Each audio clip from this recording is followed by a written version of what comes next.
तो हमारे साथ यहाँ पर जो है एक पेशेंट के अटेंडेंट मौजूद हैं योगेश शर्मा जी और इनकी मदर को कैंसर था। योगी जी आपकी मदर को कैंसर बताया आपने, कब डायग्नोस हुआ? मैम इस सितंबर में रिपोर्ट्स में आया था और सितंबर 3 सितंबर को we went to sector 68 IMT. मैं सर की वीडियोस काफ़ी टाइम से देखता रहता था, कोविड के टाइम से ही। बट जब मदर को थोड़ा प्रॉब्लम हुआ तो हमें लगा, क्योंकि मम्मी को केवल स्वेलिंग थी तो उसके बिहाफ पे लोगों डॉक्टर्स ने चेक किया, तो हम 3 महीने हॉस्पिटल्स के चक्कर काटते रहे। फाइनली वो इस सॉल्यूशन पे पहुँचे कि इनको ब्लड कैंसर है।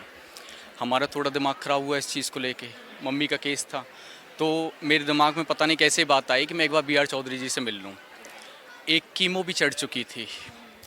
चढ़ चुकी, लेकिन जब सेकंड कीमो होने वाली थी तो मैं मम्मी को सीधा सेक्टर 68 ले गया। तो वहाँ 3 सितंबर को हम पहुँचे। 3 सितंबर के बाद हमारी क्या नाम है, हमें मिला 4 या 5 सितंबर को हमारा रिपोर्ट का वो बन गया था, डाइट प्लान के बाद जो सर ने अपना डीआईपी डाइट के हिसाब से बताया, उसमें हमें विदिन 2 मंथ्स मम्मी की स्वेलिंग लगभग 80% चली गई थी और बची हुई बाकी के दिनों में वो भी ठीक हो गई। जो कि ब्लड कैंसर को लेकर एक बहुत बड़ा हौवा बनाया हुआ था, वो हमारे दिमाग से निकल गया और मम्मी इसी के उससे ठीक हुई थी। बाकी हम 6, 7, 8 दिसंबर को पंचकुला में भी गए थे, कैंप में सर का अटेंड किया था। तो हमारे साथ यहाँ पर जो है एक पेशेंट के अटेंडेंट मौजूद हैं योगेश शर्मा जी और इनकी मदर को कैंसर था। योगी जी आपकी मदर को कैंसर बताया आपने, कब डायग्नोस हुआ? मैम इस सितंबर में रिपोर्ट्स में आया था और 3 सितंबर को we went to sector 68 IMT. मैं सर की वीडियोस काफ़ी टाइम से देखता रहता था, कोविड के टाइम से ही। बट जब मदर को थोड़ा प्रॉब्लम हुआ तो हमें लगा, क्योंकि मम्मी को केवल स्वेलिंग थी तो उसके बिहाफ पे लोगों डॉक्टर्स ने चेक किया, तो हम 3 महीने हॉस्पिटल्स के चक्कर काटते रहे। फाइनली वो इस सॉल्यूशन पे पहुँचे कि इनको ब्लड कैंसर है।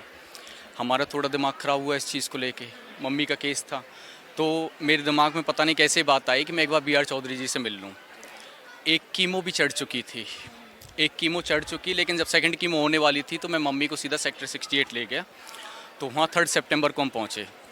3 सितंबर के बाद हमारी क्या नाम है, हमें मिला 4 या 5 सितंबर को हमारा रिपोर्ट का वो बन गया था, डाइट प्लान के बाद जो सर ने अपना डीआईपी डाइट के हिसाब से बताया, उसमें हमें विदिन 2 मंथ्स मम्मी की स्वेलिंग लगभग 80% चली गई थी और बची हुई बाकी के दिनों में वो भी ठीक हो गई। जो कि ब्लड कैंसर को लेकर एक बहुत बड़ा हौवा बनाया हुआ था, वो हमारे दिमाग से निकल गया और मम्मी इसी के उससे ठीक हुई थी। बाकी हम 6, 7, 8 दिसंबर को पंचकुला में भी गए थे, कैंप में सर का अटेंड किया था मैंने। तो अभी सर के बारे में पता चला कि यहाँ पे आ रहे हैं, तो मेरा मन हुआ मैं पर्सनली एक बार और मिल लूँ। आपकी मदर अभी ठीक है? हाँ, मम्मी ठीक है बिल्कुल पूरी तरीके। आईपी डाइट फॉलो किया? अभी भी कंटिन्यू कर रही हैं वैसे।